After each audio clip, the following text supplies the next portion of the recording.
I'd like to introduce our next series of speakers. Andrew Jensen, who is a policy advisor for food and energy security at the Office of Governor Dunleavy. Tom Kealey, who is director of the Idaho Department of Commerce. Marcio Paes-Barreto, who is director of industrial development at the Wyoming Energy Authority. And Marian Rice, who is associate director of the Energy Futures Research Engine at the University of Utah. And in putting this group together, and again, this is meant as kind of a fireside mini panel to just really hit the highlights of interstate collaboration, it was important to us to have representatives from each of these 4 states, but at the same time, we wanted a cross-section of different types of stakeholders, and so we are so happy to have a governor's office, an energy authority, a Department of Commerce, and a university all represented here, with the intention being that we are not actually just talking among counterparts. So, Andrew, I would like to start with you because we are here in your beautiful state. And this is, of course, looking at how we commercialize, how we deploy advanced nuclear reactors. This has been an ongoing discussion in Alaska, I think, for many years. And it seems right now at this moment that the momentum is really starting to pick up. So could you talk to us a little bit about how Alaska is taking a leadership role in the deployment of advanced reactors? Thanks, Jennifer, and thank you for the invitation and for hosting today. I think leadership, of course, starts at the top, and Governor Mike Dunleavy, he recognizes clearly the potential for this technology to be a real game changer in Alaska, for not just certainly for lowering the cost of energy in our communities, because that's the way he sees to really lift people out of poverty, is by lowering the cost of energy. But then when we also do we use the handheld? Okay. Sure. So not only from the community standpoint, which is the most important to him, is to reduce the cost of energy and help people get out of poverty and have economic opportunity, but most of our rich resource plays are in remote areas where the cost of operating them can be very expensive if you're relying on diesel-fired power. So the governor certainly recognizes that potential for this technology to really be a game changer in Alaska in a number of fashions. And then that leadership then goes, to the legislature as well. When the governor received information from the university that as Eielson was planning to deploy advanced nuclear reactor here, that we needed to update our statutes. And so he introduced legislation, and then he worked with the legislature, and it passed overwhelmingly, I think 16-2 in the Senate and 29-7 in the House. And so that's a real sign that there was bipartisan, like Dr. Goff mentioned in his remarks, bicameral, bipartisan from executive branch, legislative branch, and then certainly with the university we have, our economic development branch that's leading these efforts. We have our research branch at the University of Alaska Fairbanks leading community outreach efforts. So I think then down to the community level at Fairbanks and Nome and other places where they see the opportunities.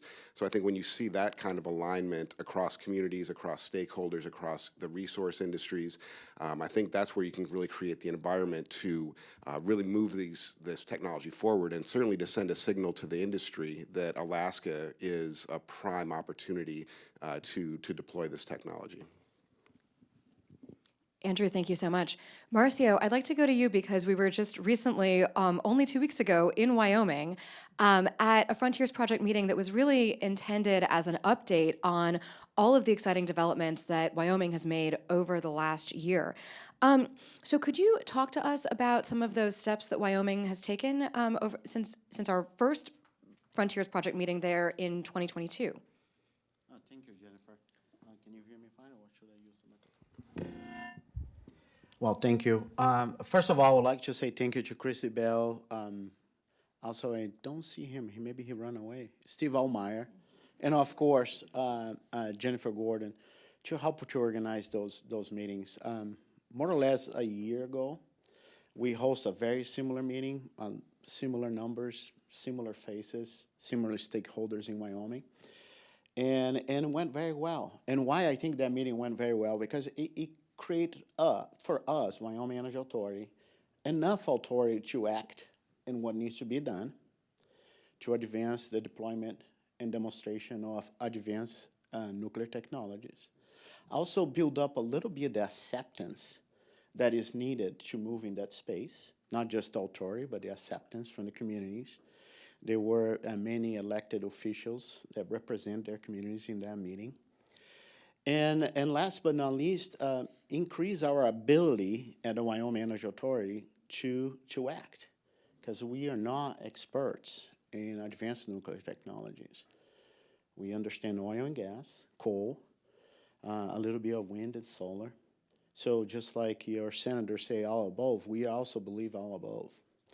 So with those three things in mind, ability, acceptance, and authority, we had a good change space.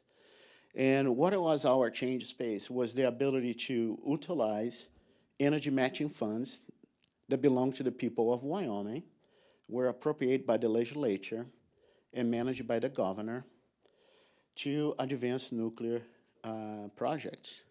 Those energy matching funds are all above energy matching funds, but we were able to apply them for some projects with BWXT. I see some representatives here.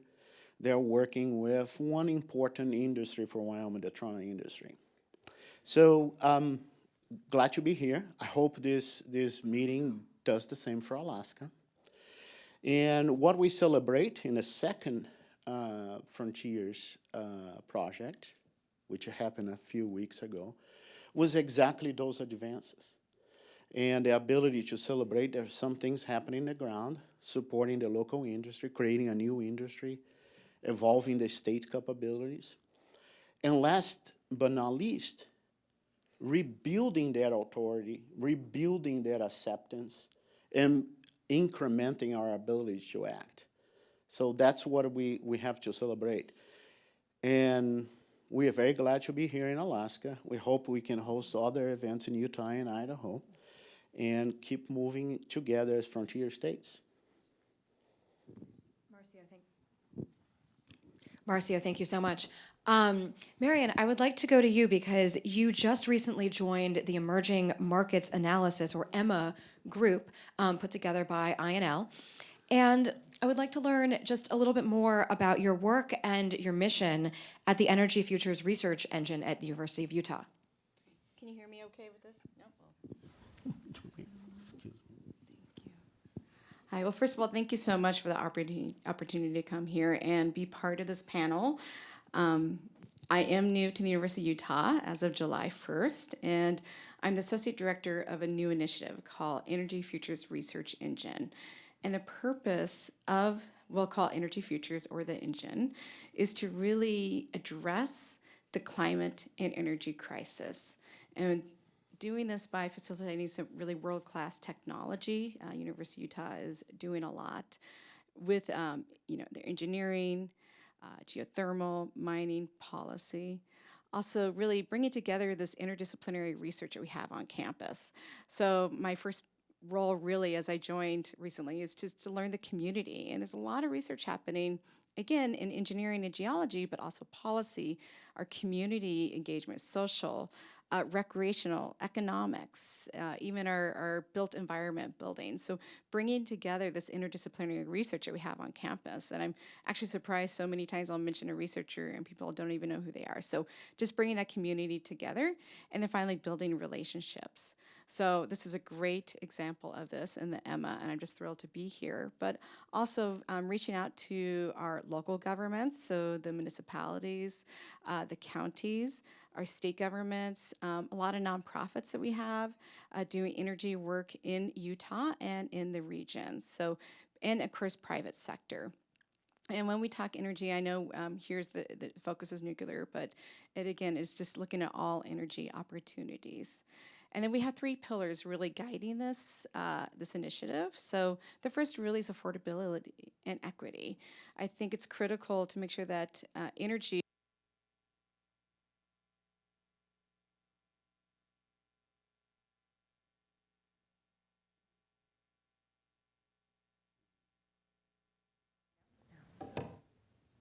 No, maybe did not die.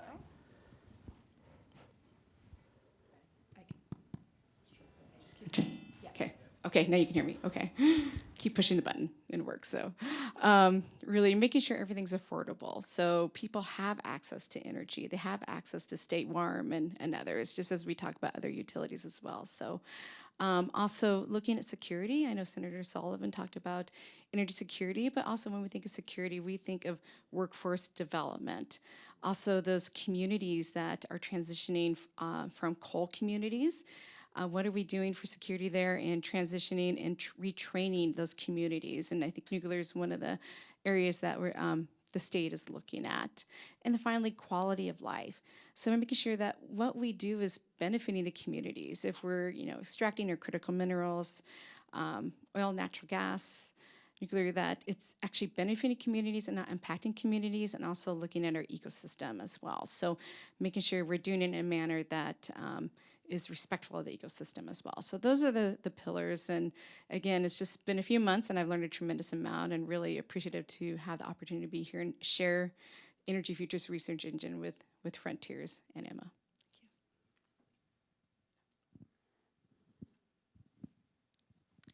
Thank you so much. And Tom, finally, I would like to go to you. From your perspective as the director of Idaho's Department of Commerce, talk to us a little bit about what advanced reactors mean for economic leadership and economic development.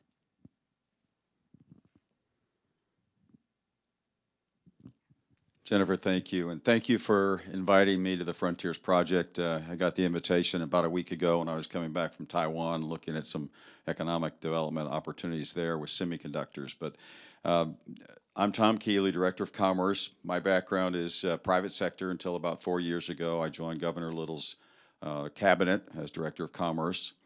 My background is GE, big companies, small companies, business owner, and private equity.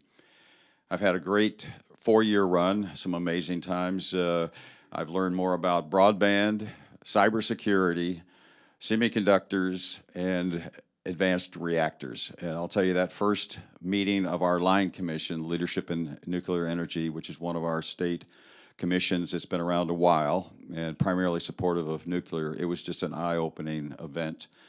And the economic potential surrounding nuclear reactors, whether it be small, micro to large. We visited the Vocal facility, some of our team members. There's just so much demand for energy with the growth, not just in Idaho, regional, global. This technology, or the technologies that are abounding, whether you be a participant and beneficiary in rural Idaho, or a tribe in Idaho, or broader in the region, or large, like supporting our semiconductor expansion with Micron for $15 billion, or data centers. The applications are amazing for innovation and enabling innovation.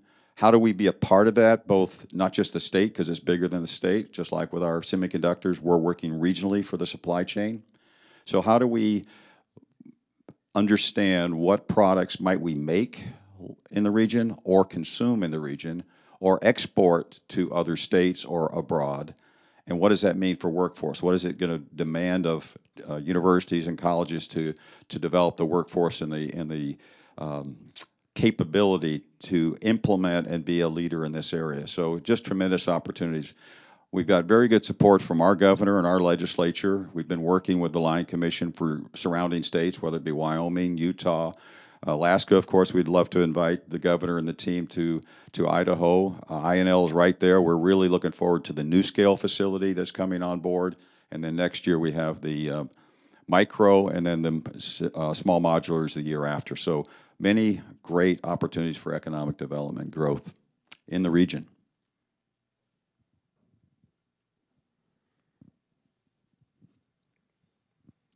Tom, thank you so much.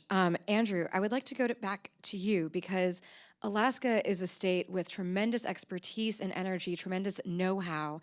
And my question is, how does the move into advanced nuclear leverage Alaska's existing workforce and knowledge? Well, thank you. And certainly Alaska, the history of Alaska is certainly one of skilled trades.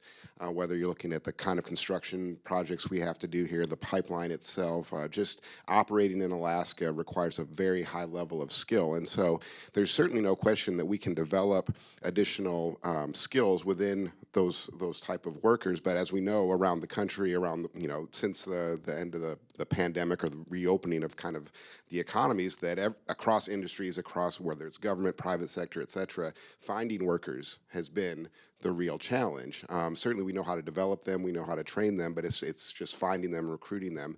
And, the governor's very clear about this, repeatedly, is that, Alaska's competing against the world for talent.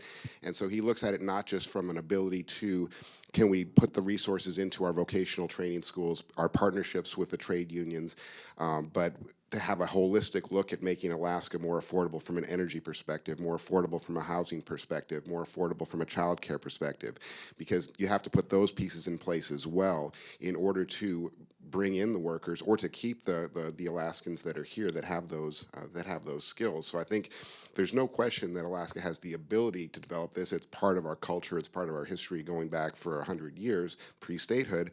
But it's just a matter of creating that environment. And I think every state and every industry is facing that challenge to some degree or another in terms of workforce recruitment. So that's the way the governor is looking at it. It's not just putting more money into a VOTEC program, which we have, but creating an environment where it's a good place to raise a family with, certainly with the wage levels that these jobs do pay. Andrew, thank you so much. Marcio, I'd like to go back to you because when the concept of the Frontiers Project was first introduced to me, it was introduced as a collaboration really between Idaho and Wyoming. So my question is, how are you, as the first really of these states, how are you thinking of interstate collaboration with your counterparts in Alaska, in Utah, as we bring more states into this fold? Well, Jennifer, I want to start with a joke. So Steve Allmeyer, that's not there, when he used to come to Wyoming very often to kick off the Frontiers, he used to point to me and say, I work for Marcio. And that easy a lot of the minds in the state of Wyoming, because it's a national lab, but it starts with Idaho National Lab. So what is the national lab from that state is doing here? That can get easily lost in translation. So it's been a magnificent partnership with INL. And I think that's what I invite everyone that wants to join the Frontiers. When we Alaska, we are working for the Alaska interest. I'm working for Christy Bell. When I go to your state, we'll be working for your interests, because that collaboration, I think, is fundamental for us to secure this advanced industry in this country. And to be quite honest, when I went to Canada, and Romina is right there, Canada is the biggest trade partner for Wyoming. So we were trying to understand what the Canadians were doing and how can we help. I think everyone understand that the period of hyper-globalization, it came to an end. We hear a lot about reshoring. There's a new term being thrown out there that's friend-shoring. I would prefer to see the frontier shoring, where we have all these frontier states that have a lot of things in common, a lot of similar challenges, to work together to get a lot of the critical supply chain we need, the manufacturing we need, and then the advanced nuclear technology is one of the keys that can unlock that growth in mining, materials, manufacturing, etc. I hope I answered your question. Marcio, I think you answered the question. Thank you. I appreciate it.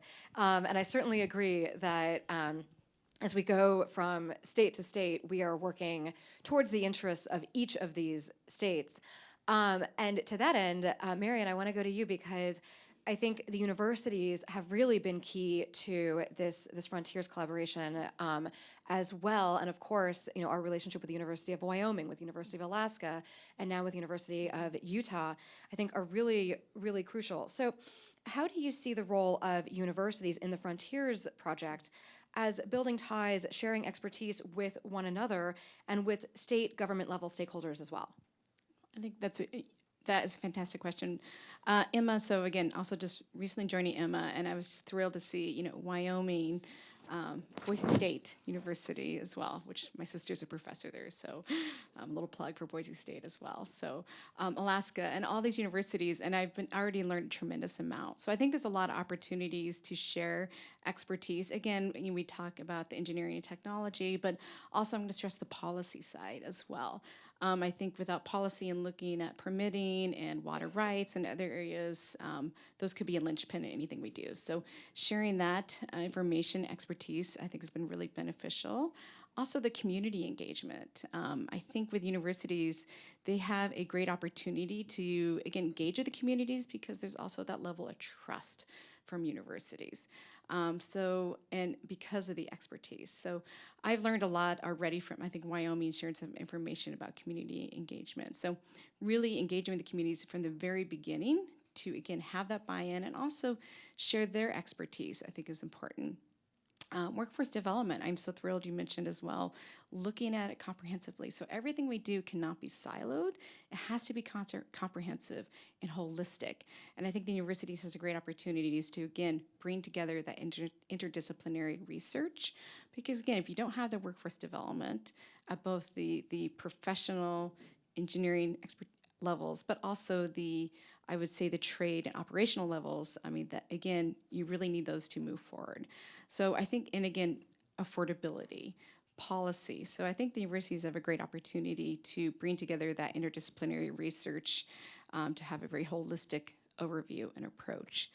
Some things I would love to see is really maybe some more symposium and others, but one thing obviously I'm going to advocate for, and I know you brought it up as well, is just having a Frontiers meeting in Utah. I think that'd be a great opportunity to bring together many of the local leaders in Utah and others to share Frontiers, share what Frontier has to offer, and really bring together that level. So again, local government as well as state government, and even some of our regional leaders would be fantastic. Marian, thank you so much. And I'd like to turn back to you, Tom, representing a part of the state government. As you know, the goal of the Frontiers Project is to position first movers in advanced nuclear energy as leaders in this global low emissions economy.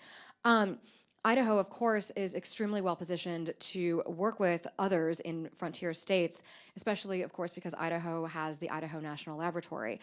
Can you talk to us a little bit about your own work in building state partnerships and also building them with an angle towards commerce?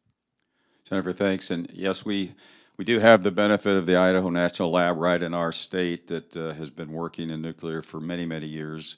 But we've been collaborating quite a bit, both within the state, getting legislative support, community support, tribal support. The lab is very close to the Shoshone-Bannock tribe.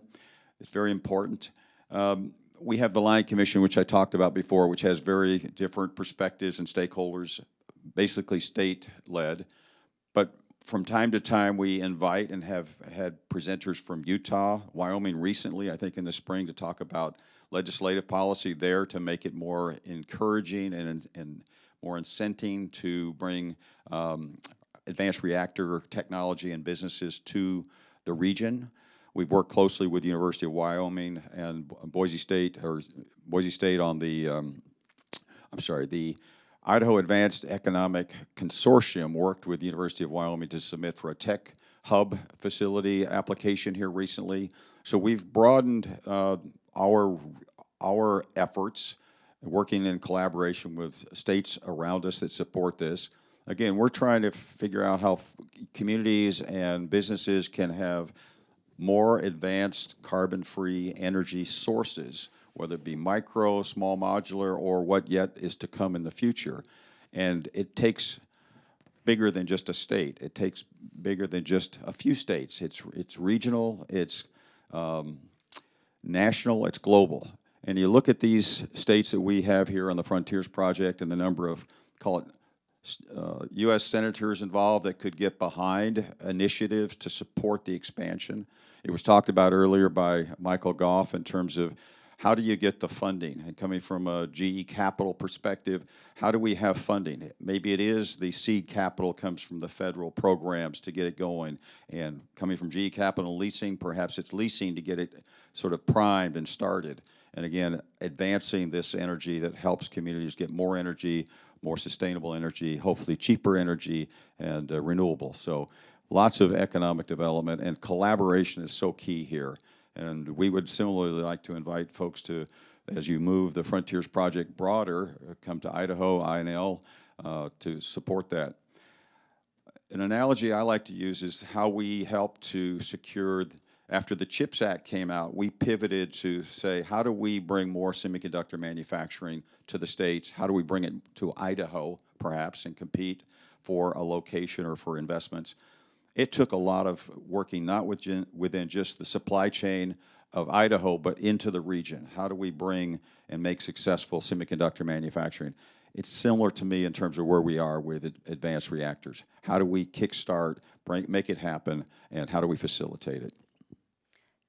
Tom, thank you so much. And I think in the remaining time that we have left, I think I'd like to ask each of you in about 30 seconds to say what success looks like. So when we meet again, I think next year in Utah, what do we hope that we have achieved on advanced nuclear, on low emissions economy and leadership, and in-state collaboration? What does success look like when we're looking, at a long time horizon for real deployment? I think strengthening the relationship among the frontier states is going to be a sign of success. I think looking at where you have real economic opportunities identified with community buy-in, with private industry interests, with whether it's government, whether at a federal or state level, investment in those projects to help move them forward. I think certainly in a year's time, I think that's where you would want to see partnerships strengthened, community outreach, increasing, more education, more buy-in to the product, because it is going to take a lot of education for communities to understand what's going on. And so I think that's a good start, looking just 1 year into the future. Andrew, thank you. Marcio, over to you. 30 seconds. I think it looks like a lot of General McAllister team of teams. Maybe we don't get drunk in success and complain about leadership, so we lose our authority to get stuff done. But it looks like that. I think also looks by reinventing public-private partnership to be something like a private-public partnership. Our states have significant players in energy industries, and this should be private sector-led, public enabled. And last but not least, since Jess is not here, I think we need to rename INL to FNL, Frontiers National Lab. Marian. Thank you. I think success within a year, I think really engaging the communities at a regional level. And when I say communities, I mean our urban communities, our rural communities, and our tribal communities. Making sure we're already starting that conversation at the very, very beginning to, again, have that buy-in, because you don't want to come in and have the communities come back later and have some sort of resistance or feel as though they've been undermined. So I think engaging the communities at the very beginning would be a great level of success, and just building that relationship with our communities, learning from our communities. And again, I'm going to stress as well, we have coal communities. I know Wyoming, others have coal communities. Engaging those communities, say, okay, how are we transitioning from coal to nuclear? And again, retraining that workforce. I think starting those conversations early would be critical, again, at a regional level. So thank you. Marian, thank you. And Tom? Just pile on, support all of what's been said. I think, again, more private sector, getting the message out about this, about advanced reactors and the potential, what is possible. I think there's still that, we got to get the message out. We have to get more collaboration, yes, at the federal level, Frontiers Project, but folks need to start learning more and more about where is energy going to come from? What's going to be the best way and best source to get growth? And how do you create more energy independence in communities or with companies with these technologies that are right here in front of us? And again, marketing what the possibility is for these reactors and for the communities and the nation is so important. Thank you. And I think one last thought from Marcio. I just want to emphasize why I think the private sector leadership is so important. This country used to spend 4% of the GDP, 2% of the GDP in R&D. And then somewhere back on time, politicians and scientists stopped growing together and start growing apart. And then since then, a lot of things slow down. So how can we get all three players back to the table? Academia, to do the R&D, the politicians, in the private sector, but enabling the private sector to do something they do better than anyone, that is finding practical applications of technologies, practical application of base science to drive prosperity. And energy is the key to prosperity. So how we go back to that model. Last thought here. Admiral Nimitz started fighting the Pacific War with 4 aircraft carriers, ended with 24. There's no way that nowadays in the United States you can build this many aircraft carriers in such a short time. So how do we enable the private sector to be able to pivot on a dime, just like it happened in the past? Thank you so much. And please join me in thanking my panelists.